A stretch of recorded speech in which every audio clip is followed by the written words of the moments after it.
and welcome to the Bossed Up Podcast, episode 531. I'm your host, Emily Aries, the founder and CEO of Bossed Up. And I've got some bad news today, unfortunately, to share. And hopefully it'll light a fire beneath all of us to fix this problem. Here's the headline. The gender wage gap, which I know you know about because we've talked about it here many times before, has widened for the first time in 20 years. Since new research has come out based off of 2023 and 2024 data, the pay differential between the average full-time working man and the average full-time working woman in America has gotten larger, not smaller.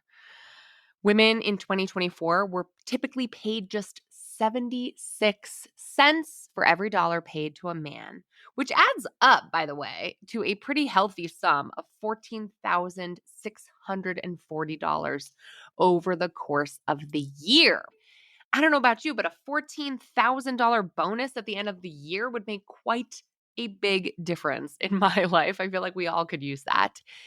And that gap, that bonus that women are missing out on is getting bigger instead of getting smaller. What's more alarming here is that the Trump administration, instead of fighting the forces and the systemic pieces at play that contribute to the gender wage gap, they've actually begun eroding at the few federal protections that do exist to protect people's rights to discuss pay and to foster pay transparency, which we know helps eliminate unconscious bias or conscious bias in terms of how much our pay is different than our male counterparts.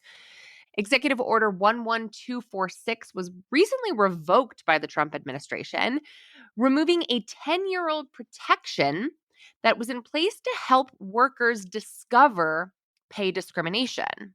This particular protection extended to federal contract workers who make up over 20% of the U.S. workforce. They were directly impacted when this executive order was revoked. And in doing so, they lost protections for asking about their own pay. Essentially, this executive order prohibited discrimination against employees who ask about or discuss others' pay or even their own pay at work. So you know how I've actually podcasted here before saying that if your employer says you cannot discuss your pay, that there were federal protections in place protecting your right to do so. Not so much anymore if you're a federal contract worker. There are some workers who are federal contract workers and the rest of us who are still protected by the National Labor Relations Act, which created the National Labor Relations Board, the NLRB, among other things, which continues to protect your right to engage in what they call concerted activity, like collective bargaining and discussing your working conditions with your fellow workers, including the right to discuss pay with other employees. But now that this executive order was revoked, if you're a federal contract worker, you're not so protected if you're just asking about your own pay, which is a huge problem if we're trying to foster laws on the books that shed light on pay and bring transparency to the compensation process, which we know helps root out discrimination. Furthermore, when this executive order was revoked by the Trump administration, supervisors lost their protection. So it specifically had covered federal contract workers, including supervisors who had the right to discuss their pay and their compensation. The NLRA, the National Labor Relations Act, did not protect supervisors' concerted activity in this way. And so now if you're a federal contract worker and a supervisor, you are particularly at risk because you no longer are protected from discrimination if you're talking about your salary at work. This is a huge step backwards because female managers' pay gap is even bigger than female employees overall. So women managers are paid significantly less than male managers on average compared to the overall gender wage gap. Now, what comes to mind here is a certain name. You might have heard of it, Lilly Ledbetter. President Obama signed the Lilly Ledbetter Fair Pay Act into law as his first act as president. And it was named after Lilly Ledbetter, who over the course of 20 years working as a supervisor, a manager, a leader at Goodyear, received smaller raises than her male counterparts all along her tenure there. And it cost her, she sued Goodyear ultimately because she was actually made aware of these discrepancies only through an anonymous tip, a note that was slipped to her from one of her colleagues who realized that she was significantly being paid less than her male counterparts. She ended up discovering that she lost out on close to $200,000 over the course of her career. And because of her story, because of her lawsuit, because of the law named after her, you have a longer window now to have a class action lawsuit against an employer who's perpetuating pay discrimination based on anything, age, race, sex, etc., in a systemic way. So managers like Lily are more likely to face wage discrimination. And now federal contract workers who are managers do not have protections when it comes to discussing their own wages. So this is a huge problem. Now, I want to highlight some relevant intersectionalities when it comes to identity and wage gaps in the United States. In particular, motherhood and race. Okay. The wage gap overall growing instead of shrinking is bad news for all of us as women, but it's particularly bad news for moms and for breadwinner moms who are predominantly women of color. Okay. So, first and foremost, mothers who work full time year round are still only paid 74 cents on the dollar compared to fathers who work full time year round. That is not great. Certainly not far from the 76 cents on a dollar that impacts all women on average, but 74 cents on the dollar is even worse. Now, when you layer the motherhood aspect of the wage gap on with race, we have to recognize like who's actually carrying the households. For 69% of Black mothers and 56% of Native American mothers, they are the breadwinners in their household. So this is impacting significant families, particularly families of color, who rely on women's wages even more so than their male counterparts, if there is a male counterpart in the household contributing to the household income. So the wage gap as it intersects with motherhood and race hits Black women harder and hits Native women harder than it does white women and women of other races. Not to say there aren't women of other races who are also breadwinners, who also support their families, who are also single parents, single mothers supporting their families.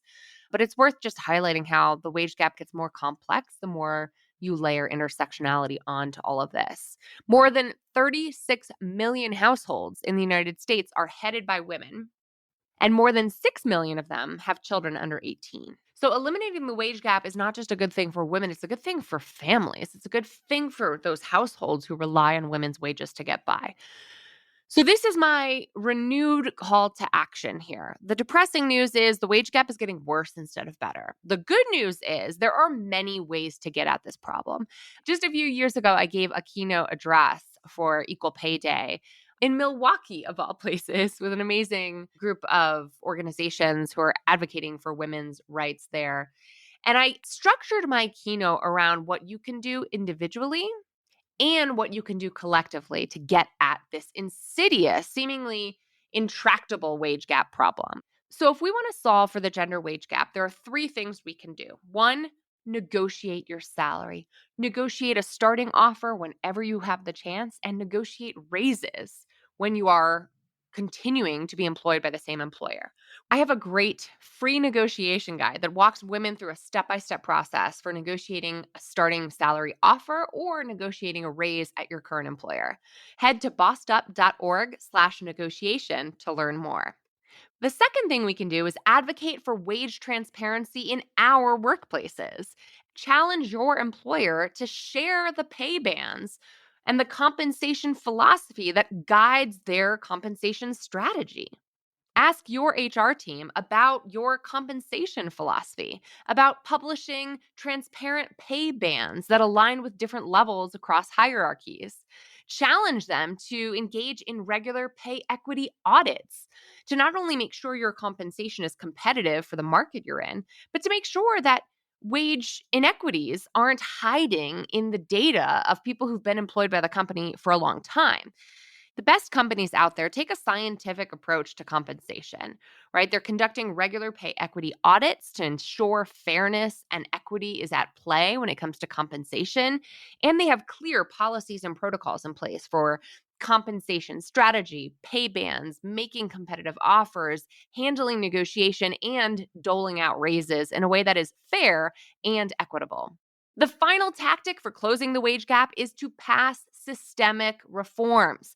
I'm talking about passing laws on the books like the ones we passed here in Colorado, and that inspired similar laws in New York and California that require employers to list compensation when they're posting new jobs.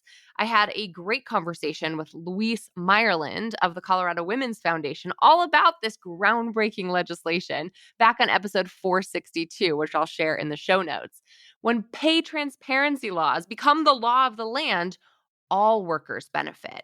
Not only does it help close gender and racial wage gaps, but every worker benefits when it's on the company to state the numbers first. So I'm happy to hear that the Paycheck Fairness Act is legislation that's been put forth in Congress by Senator Patty Murray of Washington and Rep. Rosa DeLauro of Connecticut. Now, does that bill have a shot in terms of passing in this Congress? No, but it's something we have to keep our eye on and advocate for moving forward. So individually, negotiate your pay. As a worker within a company, advocate for pay transparency at the company level. Advocate for pay equity audits if you have an HR department and a compensation team that can help make that happen, or bring in a consultant to do that for you.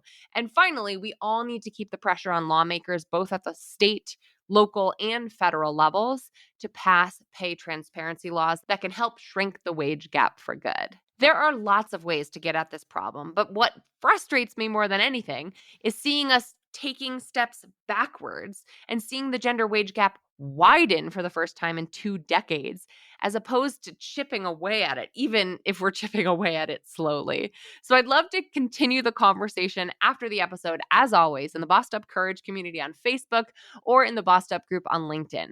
What are some creative ways in which you're advocating for pay transparency, or you're helping to close the gender wage gap?